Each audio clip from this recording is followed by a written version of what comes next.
ባለፈው አርብ ማለትም ግንቦት 22 2026 USCIS አዲስ የሆነ መመሪያ እንዳወጣ በተለይ ደግሞ አጀስትመንት ኦፍ ስታተስ ላይ አዲስ የሆነ የፖሊሲ ለውጥ እንዳደረገ ይታወቃል። ይሄንንም በተመለከተ ቪዲዮ ሰርቼ እንደነበርም ታውቃላችሁ።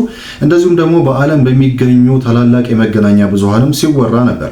ይሄን በተመለከተ ታዲያ ይህ የአጀስትመንት ኦፍ ስታተስ ለውጥ ታዲያ በብዙ መቶ ሺዎች የሚቆጠሩ በአሜሪካ ውስጥ ያሉ የናን ኢሚግራንትስን ጨምሮ ማንኛቸውንም አስደንግጦ እንደነበርም ይታወቃል። ይህ ደግሞ የሆነበት ትልቁ ምክንያት ማንኛውም ሰው በማንኛውም አይነት የናን ኢሚግራንት ሁኔታ ከመጣና አሜሪካ ውስጥ ካለ ወደ ግሪን ካርድ አፕላይ ለማድረግ መጀመሪያ ወደ ሀገሩ መመለስ ወይም ደግሞ ወደ ሶስተኛ ሀገር ሄዶ እዛው ባለው ቆንስላ አማካኝነት ብቻ ነው ማመልከት የሚቻለው የሚል መመሪያ ወጥቶ ነበር። ይህ ደግሞ ብዙ ሰዎች ታዲያ ወደ ሀገራቸው እንዲመለሱ የሚያደርግ አዲስ የሆነ መመሪያና የፖሊሲ ለውጥ እንደሆነም ይታወቃል። ስለዚህ በእርግጥም ሁላችንም እዚህ ያለን በሙሉ ማለትም በአሜሪካን ሀገር ያሉትን ማለት ነው ሁላችንም ወደ ሀገራችን ተመልሰን እንደገና ልናመለክት ነው የሚለው ፍርሃት በብዙዎች ዘንድ እንግዲህ ተሰራጭቶ እንደነበርና ብዙዎችም ደግሞ ተስፋ አስቆርጧቸው እንደነበረም የሚታወቅ ነው። ታዲያ ይህን በተመለከተ የዩኤስሲአይኤስ የቃል አቀባይ የሆኑት ዛክ ኬለር ታዲያ እዚህ ጉዳይ ላይ ያሉትን አንዳንድ ማብራሪያዎች ሰጥተዋል። ከዚህ ጋር በተያያዘ ታዲያ ቪዛ ኔሽን የተባለና ብዙ በርካታ አባላት ያሉት የህግ ባለሙያዎች ማህበር የዩኤስሲአይኤስን ወቅታዊ መመሪያ አስመልክቶ ያወጣቸውን አንዳንድ ጥንቃቄ የሚያሻቸው ጉዳዮች እንደዚሁም ደግሞ ማብራሪያዎችን ዛሬ ይዤላችሁ ቀርቤያለሁ። በነገራችን ላይ ቪዛ ኔሽን ዌብሳይቱን በተመለከተ እንደዚሁም ደግሞ ያሉትን ሶሻል ሚዲያዎችን ዲስክሪፕሽን ቦክስ ላይ እንደማስቀምጥላችሁ ከወዲሁ ልገልጽላችሁ እወዳለሁ። ዩኤስሲአይኤስ ይህንን ሲናገር ምን ማለቱ ነው? የግሪን ካርድ አፕላይ ለማድረግ ወይም ደግሞ በአጀስትመንት ኦፍ ስታተስ በኩል ለማለፍ አዲሱ የሆነው የተቀረጸው ማሻሻያ ምን ይመስላል፣ ወደ ተግባር እንዴት ነው የሚገባው የሚሉትና ብዙዎችን ግራ ያጋባው ብዙዎችን ያስደነገጠው ይህ መመሪያ ምን ማለት እንደሆነ ይሄው ቪዛ ኔሽን ገልጿል። ታዲያ ይህን በተመለከተ እስቲ ይዤላችሁ የቀረብኩትን አንዳንድ ነገሮችን ከወዲሁ ላሳውቃችሁ።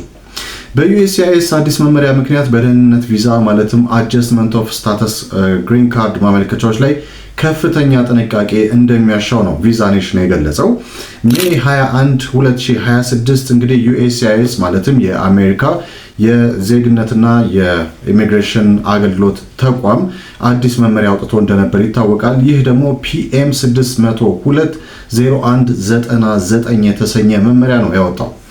ታዲያ በዚህም በአሜሪካ ውስጥ ሆኖ የቪዛ ሁኔታን በመቀየር ማለትም በአጀስትመንት ኦፍ ስታተስ ወይም ደግሞ AOS ተብሎ ይጠራል ግሪን ካርድ ማግኘት ልዩና በባለስልጣናት ውሳኔ ላይ የተመሰረተ ወይም ደግሞ ዲስክሬሽነሪ ጥቅም እንጂ የአውቶማቲክ መብት እንዳልሆነ በጽኑ አረጋግጧል።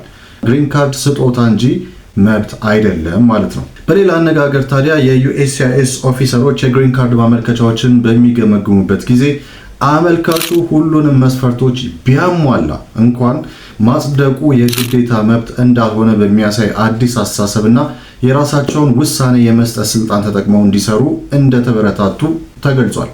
ታዲያ ይህ በአሁኑ ወቅት እየዳበረ ያለና እየተቀያየረ ያለ ሁኔታ በመሆኑ በእነዚህ ቪዛ ኔሽን በተባለው በህግ ባለሙያዎች እገዛ ከፍተኛ ጥንቃቄ ሊደረግበት እንደሚገባ ተገልጿል። ታዲያ ዩኤስሲአይኤስ ይህን መመሪያ ሲያወጣ ዋነኛው ከበስተኋላ ያለው ነገር ምንድነው ባክግራውንዱ ምንድነው ዳራው የሚለውን በአጭሩ እንመለከታለን። አንድ ግለሰብ በህጋዊ ጊዜያዊ በሆነ ማለትም ናን ኢሚግራንት ማለት ነው ቪዛ አሜሪካ ውስጥ እየኖረ ካለ ወደ ቋሚ ነዋሪነት ለመሸጋገር እድል ሲያገኝ ሙሉ በሙሉ ከአሜሪካ ሳይወጣ ሂደቱን የሚያጠናቅቅበት ስርዓት አጀስትመንት ኦፍ ስታተስ በመባል ይታወቃል። ይህ በአሜሪካ ውስጥ ለሚገኙ ባለሙያዎች፣ የቅርብ ዘመዶች ማለትም ትዳር አጋሮች ሊሆኑ ይችላሉ፣ ወላጆች ሊሆኑ ይችላሉ፣ ልጆች ሊሆኑ ይችላሉ። እንደዚሁም ደግሞ በጊዜያዊ የስራ ቪዛ ላይ ላሉና በአሁኑ ወቅት በአሜሪካ ውስጥ ለሚኖሩ ሰዎች በስፋት ጥቅም ላይ ይውል የነበረ መንገድ ነው። እንግዲህ ታዲያ በአጠቃላይ ይሄ መንገድ ወደ ትውልድ ሀገር ተመልሶ ለመጓዝ የሚያወጣውን ከፍተኛ ወጪ የሚያስቀር ነው። እንደዚሁም ደግሞ ለብዙ ሰዎች ደግሞ ስራቸውን ሳያቋርጡ ተማሪዎችም ትምህርታቸውን ሳያቋርጡ ወደ ቋሚ ነዋሪነት የሚሸጋገሩበት አሰራር ነበር። ታዲያ ይሄን እድል የሚሰጠው መንገድ ነው ዩኤስሲአይኤስ በቅርቡ እንግዲህ አዲስ አሰራር አለ ብሎ የቀየረው። ከዛ ውጪ ደግሞ ከዚህ ከአጀስትመንት ኦፍ ስታተስ በተጨማሪ ደግሞ ኮንሱላር ፕሮሰሲንግ የሚባል አለ።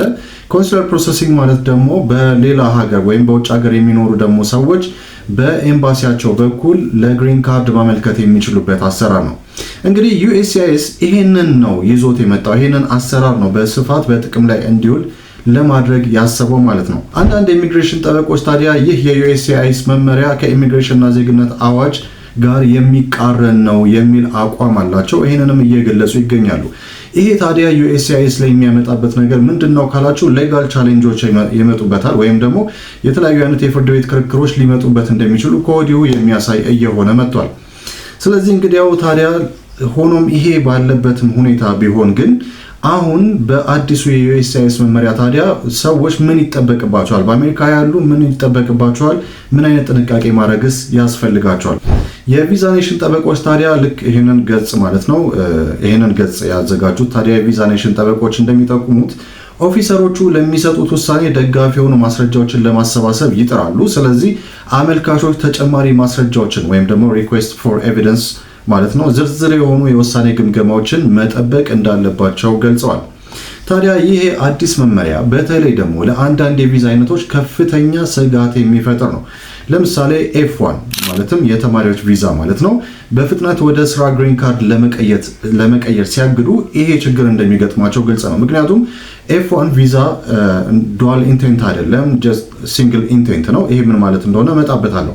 እንደዚሁም ደግሞ B1 B2 የጉብኝት ቪዛ ማለት ነው። እንደዚህ አይነትም ሰዎች በጉብኝት ሲመጡ ወደ ግሪን ካርድ ለመቀየር ሲያስቡ ችግር እንደሚገጥማቸው የሚያሳይ ሁኔታዎች ናቸው ያሉት። እነዚህ ጉዳዮች እንግዲህ ግለሰቡ መጀመሪያ ወደ ሀገሩ ሲገባ የነበረው እውነተኛ ዓላማ ወይም ደግሞ ኦሪጂናል ኢንቴንቱ ምንድነው የሚለው ይጣራል ማለት ነው። ስለዚህ የቪዛ ህግጋትን ማክበርና ታሪኩ አጠቃላይ የጀርባ ሁኔታው እያንዳንዱ ነገር ጥብቅ ምርመራ ሊደረግበት ይችላል።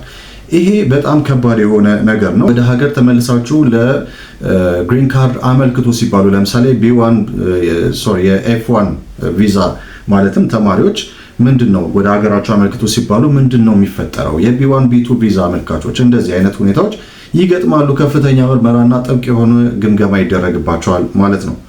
እንግዲህ የሁኔታዎችን አጠቃላይ ድምር ወይም ደግሞ ቶታሊቲ ኦፍ ሰርከምስታንስ የሚባሉትን ነገሮች ማየት አስፈላጊ ነው። የUSCIS መመሪያ ኦፊሰሮቹ ውሳኔ ከመስጠታቸው በፊት አዎንታዊ ነው ወይስ አሉታዊ ነው፣ እነዚህን ሁሉንም ነገሮች መገምገምና ማጣራት እንዳለባቸው ነው፣ በጥልቅ ማየት እንዳለባቸው ነው ትዕዛዝ የተሰጣቸው። ስለዚህ ማንኛውም ውሳኔ ከመስጠቱ ወይም ደግሞ በማሳለፍም ሊሆን ይችላል ለመጣልም ሊሆን ይችላል ውሳኔ ከማድረጋቸው በፊት የሁኔታዎችን አጠቃላይ ድምር ማመዛዘን መገምገም የነሱ ስራ ነው። ከዛ በኋላ ደግሞ የውሳኔ ስልጣናቸውን መጠቀማቸውን በጣም አስፈላጊ ነው። ቅድም ብያቸዋለሁ። አመልካቹ ምንም አይነት መስፈርት ቢያሟላም ይሄ ያሟላ መስፈርት ብቻውን ግሪን ካርዱን አፕሊኬሽኑን ተቀባይነት እንዲያገኝለት ሊያደርግ አይችልም። ሌሎች ሊታዩ የሚችሉ አንዳንድ ጉዳዮች ስላሉ ማለት ነው። ታዲያ በዚህ ወቅት ታዲያ በምርመራው በግምገማ ወቅት ታዲያ አሉታዊ ችግር ሊያስከትሉ የሚችሉ ወይም አሉታዊ ጎን የሚባሉት ነገሮች ምንድናቸው? በአንድ አመልካች ላይ ቢገኙ መጥፎ ናቸው የሚባሉት ነገሮች ካላችሁ የመጀመሪያው ነገር የህግ ጥሰትና ደንብ አለማክበር ነው። ይሄ ማለት የወንጀል ሬከርድ ካለበት ወይም ደግሞ ከቪዛ ከተሰጠው በላይ የቆየ ከሆነ ይሄ አንዱ ጥቁር ነጥብ የሚያስገኝበት ነገር ነው። ሌላው ደግሞ ያለ ፍቃድ መስራት፣ የተሰጠው ቪዛ ሌላ ነው፣ የሚሰራው ደግሞ ያለ ፍቃድ ሊሆን ይችላል። እንደዚህ አይነት ሁኔታዎች ካሉ ወይም ደግሞ ቪዛው ከፈቀደለት ጊዜ ውጪ በአሜሪካን ሀገር ተገኝቶ ከሆነ ቀጥታ የአውቶራይዝድ እንደማይሆን ወይም ደግሞ አፕሩቭ እንደማይሆንለት ሊያሳይ የሚችል ነገር ነው። ከዚህ ውጪ ደግሞ ከዚህ በተቃራኒው ደግሞ በጎ ጎኖች ምን ሊሆኑ ይችላል ወይም ደግሞ አዎንታዊ የሆኑ እንደ መልካም እሴት ሊቆጠሩ የሚችሉ ነገሮች በምርመራ ወቅት ምን ሊሆኑ ይችላሉ ካላችሁ አንደኛ ሁሉንም የኢሚግሬሽን ህጎችና የቪዛ መስፈርቶች አክብሮ የመኖር ታሪክ ነው። ሁለተኛ ታክስን በስርዓቱ መክፈል ስርዓት ሁኔታ ነው። ሌላው ነገር ደግሞ በአሜሪካ ውስጥ ያሉ የቤተሰብ ጠንካራ የሆኑ የቤተሰብ ትስስሮች ስትሮንግ ታይስ ማለት ነው። እነዚህ በቤተሰቡ ላይ ሊደርስ የሚችሉ ከፍተኛ ጫናዎች በተለይ አመልካቹ ከሀገሩ ቢወጣ ቤተሰቡ ቀሪ ቤተሰብ ምንድነው የሚሆነው ምንድነው ሊደርስበት የሚችለው ይሄንን የሚያሳዩ ትክክለኛ የሆኑ ማስረጃዎች። ሌላው በማህበረሰብ ውስጥ የሚደረገውን ጥብቅ የሆነ ተሳትፎ ጥሩ የሆነ ተሳትፎ፣ የንብረት ባለቤትነት፣ ልዩ ትምህርትና ዕውቀት፣ የተረጋጋ የስራ ታሪክ ያለው መሆኑ እነዚህ 7 የጠቀስኳቸው ነገሮች በበጎና በአዎንታዊ መንገድ ሊታዩ የሚችሉ ነገሮች ናቸው። ሌላ ደግሞ አንዳንድ ሁኔታዎች አሉ። ለምሳሌ የኤኦኤስ ማመልከቻዎች ለምሳሌ የአጀስትመንት ኦፍ ስታተስ ማመልከቻዎች ከፍተኛ ምርመራ ሊደረግባቸው የሚችሉ የአጀስትመንት ኦፍ ስታተስ ማመልከቻዎች በየትኞቹ በኩል የሚቀርቡ ናቸው ካላችሁ የመጀመሪያው ቅድም ብያችኋለሁ ኤፍ1 ቪዛ የተማሪዎች ቪዛ። ይሄ ከፍተኛ ጥንቃቄ የሚያስፈልገው ነው። ለምንድነው ካላችሁ ሲንግል ኢንቴንት ነው ወይም ደግሞ አንድ ብቸኛ ዓላማ ነው ያለው። ተማሪው በስኮላርሺፕም ሊሆን ይችላል፣ በማንኛውም አይነት መንገድ ከፍሎም ለመማር ሊሆን ይችላል። ብቻ በሆነ መንገድ ለትምህርት ወደ አሜሪካ ሊሄድ ይችላል። ከዛ በኋላ ትምህርቱን ሲያጠናቅቅ ወደ ሀገር መመለስ ነው፣ ወደ ሀገሩ እንዲመለስ ነው የሚጠበቅበት። ስለዚህ ይሄ ከፍተኛ ምርመራና ግምገማ ይደረግበታል። ሲንግል ኢንቴንት ወይም ደግሞ ብቸኛ የሆነ ዓላማ ተብሎ ማለት ነው። ሌላው B1 B2 ቅድም ነግሬያቸዋለሁ። በቱሪስት ቪዛ፣ በንግድ ቪዛ እነዚህ የመሳሰሉ ነገሮች እነሱም ቢሆን ከፍተኛ ምርመራ የሚደረግባቸው ናቸው። ሌላው ደግሞ ምናልባት TN ቪዛ የሚባለው ምናልባት ግምገማ ሊደረግበት ይችላል። ምንድነው TN ቪዛ ማለት? ትሬድ ናን ኢሚግራንት። ይሄ ብዙ ጊዜ ከሜክሲኮ ወይም ከካናዳ መጥተው በአሜሪካ ውስጥ መስራት እንዲችሉ ፍቃድ የሚያገኙ ግለሰቦችን ያመለክታል። ይሄ ያለው የበፊት የቆየ ስምምነት ነበረ። እንግዲህ እነዚህ 3 የቪዛ አይነቶች ወደ ግሪን ካርድ አፕሊኬሽን ወይም ደግሞ ወደ ግሪን ካርድ ስታተስ ለማለፍ ሲፈልጉ በሚያደርጉት መጠይቅ በጣም ከፍተኛ የሆነ ግምገማ ሊደረግባቸው ይችላል። ዝም ብሎ ግሪን ካርዱ የሚሰጣቸው አይደሉም። ስለዚህ ለምሳሌ ኢቨን ወደ ሀገራችሁ ተመለሱና አመልክቱ ተብለው ቢፈረድባቸውም ቢወሰንም ራሱ ወደ ሀገራቸውም ሄደው በኤምባሲ በኩል ለግሪን ካርድ አፕላይ ቢያደርጉም ቀጥታ አፕሊኬሽናቸው ተቀባይነት ላያገኝ ይችላል ማለት ነው። ምክንያቱም ዓላማችሁ መማርና መመለስ ነው። ስለዚህ ወደ ስራ ግሪን ካርድ ለማድረግ ከሆነ ፍላጎታችሁ ምንድነው ሌላ ያላችሁ ፍላጎት ተብሎ ጥናትና ምርምር ሊደረግበት ይችላል። ለማንኛውም ይሄ እነዚህ 3ቱ በጣም ከፍተኛ ምርመራ ሊደረግባቸው ይችላል። እነዚህ አይነት የቪዛ አይነቶች የተፈጠሩት ለተወሰነ ጊዜ ብቻ ስለሆነ ነው ይሄ ሁሉ ምርመራ የሚያስፈልገው፣ ግምገማ የሚያስፈልገው። ሌላው ነገር ደግሞ ለአንድና ለተለየ ዓላማ ብቻ የሚሰጡ የቪዛ አይነቶችም ስለሆኑ ጭምር ነው።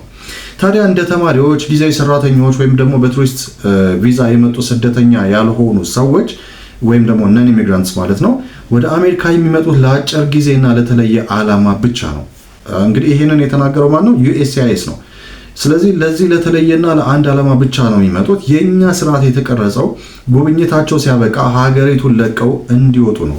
ጉብኝታቸው ወደ ግሪን ካርድ ሂደት መግቢያ የመጀመሪያ እርምጃ ተደርጎ መወሰድ የለበትም። ይሄ ስርዓት በፊትም የነበረ ነው። አሁን USCIS አዲስ ያወጣው ነገር አይደለም። እርግጥ ነው እንዳልኳችሁ የአጀስትመንት ኦፍ ስታተስ አለ። በአጀስትመንት ኦፍ ስታተስ በኩል ማለፍ የሚባለው ነገር አለ። ለተማሪዎችም ሊሆን ይችላል፣ ለነጋዴዎችም ሊሆን ይችላል፣ ለቱሪስቶችም ሊሆን ይችላል። ይሄ ማለት ምንድነው? ከአሜሪካ ሳይወጡ እዛው እየተማሩ የስራ ግሪን ካርድ ማግኘት የሚችሉበት፣ በጉብኝት ሄደው በዛው ግሪን ካርድ ማግኘት የሚችሉበት ወይም ደግሞ በንግድም እንደዛ አይነት። ሆኖም ግን ስርዓቱ ግን ትክክለኛው ስርዓቱ ግን ይሄ አይደለም። ተማሪም ተምሮ ሲጨርስ ወደ ሀገሩ፣ ነጋዴም ቱሪስትም ቢሆን ወደ ሀገራቸው ጉብኝታቸውን ሲጨርሱ እንዲመለሱ ነው የምንጠብቀው። ህጉም ይሄ ነው እየተባለ ያለው። ታዲያ ይሄ የUSCIS መመሪያ እንደ L1 እና H1B ባለ ሁለት ዓላማ ወይም ዱዋል ኢንቴንት ቪዛዎች ላይ ምን ተጽዕኖ ያሳድራል? በነገራችን ላይ በዚህ ጉዳይ ላይ የUSCIS ቃል አቀባይ የሆነው ዛክ ኬለር ሲናገሩ በH1B ቪዛ ያሉ በL1 እና በH1B ቪዛ ያሉ ሰዎች ከሀገራቸው ካሉበት ሀገር ወይም ከአሜሪካ ሳይወጡ እዛው ሆነው ለግሪን ካርድ ማመልከት የሚችሉበት ሁኔታ ይኖራል ብለዋል። የግዴታ ወደ ሀገራቸው መመለስ ላይጠበቅባቸው ይችላል። ለምን? ሰራተኞች ስለሆኑ ማለት ነው። ለሀገሪቱ ወይም ለአሜሪካ የሚያበረክቱት አስተዋጽኦ እንደቀላል ስለማይታይ እንግዲህ መመሪያው በግልጽ እንደሚያስቀምጠው በH1B ወይም ደግሞ በL1 ቪዛ ላይ እያሉ ለአጀስትመንት ኦፍ ስታተስ ማመልከትን ህግን መጣስ እንዳልሆነ ታውቋል። ይሁን እንጂ ህግን አክብሮ መኖር እና የቪዛ ሁኔታን ጠብቆ ማቆየት ብቻውን ደግሞ ማመልከቻው እንዲጸድቅ እንደበቂ አዎንታዊ ምክንያት ላይቆጠር ይችላል። ውሳኔ ሰጪ ኦፊሰሮቹ ውሳኔ ከመስጠታቸው በፊት አጠቃላይ ሁኔታዎችን ይገመግማሉ። ስለዚህ አንድ ሰው ሙሉ መመሪያውን አክብሮ ሊኖር ይችላል። H1B ቪዛ ላይ ሊሆን ይችላል ወይም ደግሞ L1 ቪዛ ላይ ሊሆን ይችላል። ያለው እዛ ስታተስ ላይ ሆኖ ለግሪን ካርድ ሲያመለክት ግን በአንድ ጊዜ ተቀባይነት ያገኛል ማለት ግን ላይሆን ይችላል። ምንም እንኳን መመሪያውን ጠብቆ ቢኖር ማለት ነው። እንግዲህ የUSCIS ቃል አቀባይ የሆኑት ዛክ ኬለር ቀደም ሲልም አብራርተዋል። ለሀገሪቱ ኢኮኖሚ ጥቅም የሚያስገኙ ወይም በብሔራዊ ጥቅምና ፍላጎት ውስጥ ያሉ ማመልከቻዎችን የሚያቀርቡ ሰዎች አሁን ካሉበት መንገድ መቀጠል ይችላሉ ብለዋል። ሌሎች ግን እንደ ግል ሁኔታቸው ከሀገር ውጭ ባለው ኤምባሲያቸው በኩል ሄደው እንዲያመለክቱ ሊጠየቁ ይችላሉ በማለት ተናግረዋል። ታዲያ ለግሪን ካርድ የሚያመለክቱ ሰዎች ቀጣይ እርምጃቸው ምን ሊሆን ይችላል ካላችሁ ታዲያ አሁን መጨረሻ ላይ ይሄ ቪዛ ኔሽን ሲመክር ምንድነው የሚለው? የኛ ቡድን የሚመክረው በአሁኑ ወቅት የተስተናገዱና በመጠባበቅ ላይ ያሉ ጉዳዮች ወይም ፔንዲንግ I-485 አጀስትመንት ኦፍ ስታተስ ማለት ነው ካሉ በንቃት እንዲቀጥሉ ማድረግ ነው። ምክንያቱም ይህ መመሪያ የወጡ ማመልከቻዎች በሙሉ ወዲያውኑ ውድቅ ይደረጋሉ ማለት አይደለም። በተጨማሪም ወደፊት የኤኦኤስ ማመልከቻዎች ለሚያስገቡ ሰዎች ጠንካራና አዎንታዊ ሁኔታዎችን የህጋዊ ቪዛ ታሪክን፣ ስራን፣ የታክስ ታማኝነትን፣ የቤተሰብ ትስስርና ማህበራዊ ተሳትፎን ጨምሮ ማሳየት እጅግ በጣም አስፈላጊ ነው። ስኬታማ ማመልከቻዎች ሁሉንም መስፈርቶች ማሟላት ብቻም ሳይሆን የአመልካቹ መልካም ሴቶች ወይም ኢኩዊቲስ የሚያስረዳ አሳማኝ መከራከሪያ ማቅረብ መቻል ይኖርባቸዋል በማለት ቪዛ ኔሽን ምክር ሰጥቷል። አጠቃላይ መልእክቱን ጨመቅ ለማድረግ ያህል USCIS በH1B ቪዛ ያሉ እና በL1 ቪዛ ያሉ በሙሉ ወደ ሀገራቸው መመለስ ላይጠበቅባቸው ይችላል። እዛው አሜሪካን እያሉ ለግሪን ካርድ አፕላይ ማድረግ ሊችሉ ይችላሉ የሚል ነገር ሰጥቷል። ሌላው ነገር ደግሞ ኤክስትራኦርዲነሪ የሆኑ ሰርከምስታንሶችም የሚወስኗቸው ነገሮች አሉ። ያ ማለት አንዳንድ ሁኔታዎች ታይተው እዚሁ አሜሪካ ቀርተው ለግሪን ካርድ አፕላይ የሚያደርጉባቸው ሁኔታዎች ሊፈጠሩ ይችላሉ። እሱ የUSCIS ኦፊሰሮች ስራ ነው የሚሆነው። ከዛ ውጭ ግን ያላችሁ እንደየሁኔታችሁ በየሀገራችሁ ሄዳችሁ በዛው ባለው ኤምባሲ በኩል ወይም በሶስተኛ ሀገር ባለው ቆንስላ በኩል ማመልከታችሁ ግን ግዴታ ነው እያለ ነው። ስለዚህ በዚህ ረገድ ግን ጥንቃቄ ማድረግ ያስፈልጋል። ጥሩ የሆኑ መመሪያዎችን ልታከብሩ ትችላላችሁ፣ እንዳለ ያሉትን ነገሮች ልትተገብሩ ትችላላችሁ፣ ጥሩ አቋም አላችሁ ልትባሉ ትችላላችሁ። ሆኖም ግን እዚህ ጋር የሚወስኑት የUSCIS ኦፊሰሮች ብቻ ናቸው። ሆኖም ግን ማሻሻያው ይሄን ይመስላል። ሙሉ ለሙሉ ወደ ተግባር ተገብቶ ሙሉ እንዳለ ሁሉም ሰው ወደ አገሩ ይጓዛል ማለት አይደለም። ማሻሻያው ይሄ ነው። ስለዚህ ሁላችሁም መደንገጥ የለባችሁም። ምንም የሚያስደነግጥ ነገር የለም። እናንተ እያመለከታችሁ ያላችሁ አሁንም በማመልከቻችሁ መቀጠል ይኖርባችኋል። ምንም ማቋረጥ የለባችሁም። ከዛ ውጭ ያሉ ደግሞ የራሳችሁ ደግሞ ሁኔታዎቻችሁ ይኖራሉ። እነሱ የሚወስኗቸው ነገሮች ይኖራሉ። ስለዚህ እነሱ ታይተው በዛው አሜሪካ ቀርታችሁ ይህንን ግሪን ካርድ አፕላይ እንድታደርጉ ሊፈቀድላችሁ ስለሚችል በዚህ ረገድ USCIS የሰጠው ማብራሪያ እንደዚሁም ደግሞ ቪዛ ኔሽን የሚመክረው ይህንን ነው። ይህንን ቪዲዮ ይዤላችሁ የቀረብኩትም የሚያረጋጋ ስለሆነ ነው። ከዚህም እንደምትጠቀሙ ተስፋ አደርጋለሁ። በተለይ ደግሞ በአሜሪካን ሀገር የምትገኙ በነን ኢሚግራንት ቪዛ የገባችሁና ለአጀስትመንት ኦፍ ስታተስ ለማመልከት እየፈልጋችሁ ወይም ደግሞ ፕሮሰስ ላይ ያላችሁም ጭምር ማለት ነው። ለማንኛውም ይህን በተመለከተ እንደዚሁም ደግሞ ሌሎች አዳዲስ የሆኑ ነገሮች የሚወጡ ከሆነ ደግሞ ተከታትዬ የማቀርብላችሁ ይሆናል። ሌሎችም አዳዲስ የኢሚግሬሽን ፖሊሲዎች በየጊዜው ነው የሚለዋወጡት። ስለዚህ እነሱን በተመለከተ በሚቀጥለው ጊዜ ደግሞ በሌላ ቪዲዮ ተመልሰን እንገናኛለን። እኔ ፋሲል ነበርኩኝ። ይህ የኢንፎቴመንት የዩቲዩብ ቻናል ነው። ለቻናሉ አዲስ ከሆናችሁ ሰብስክራይብ ማድረጋችሁን አትርሱ። ላይክ እና ሼርም እንዳይረሳ እያልኩ በሚቀጥለው እስከምንገናኝ ሰላም።